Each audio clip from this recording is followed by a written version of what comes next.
Welcome. In today's video tutorial, we will design and construct a Raspberry Pi face mask detection and temperature COVID-19 project. This project design can be used at bus station where users are expected to put on face mask, check their temperature and sanitize their hands before boarding a bus. Without further ado, let us get into the stage 1 of this project design. First, we begin with the schematic diagram of the design. The circuit diagram has the Raspberry Pi 4 as the brain of the project. This single board computer has other sensors and actuators connected to it.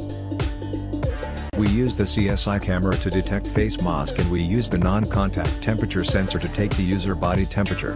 The LCD is used to display the readings of the sensor for the user and the bus admin.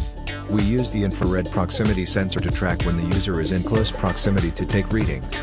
The 10 kilo-ohm potentiometer is used to adjust the contrast of the LCD. We also use the DC pump to supply disinfectant fluids to the user to sanitize their hands.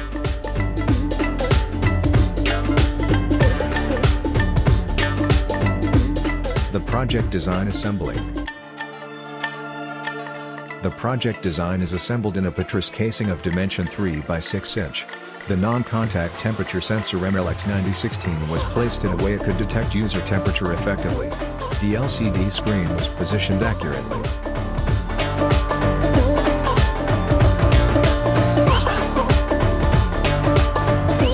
The Raspberry Pi CSI camera was brought outside, and we cut an opening to supply 5 volts for a DC power supply into the casing.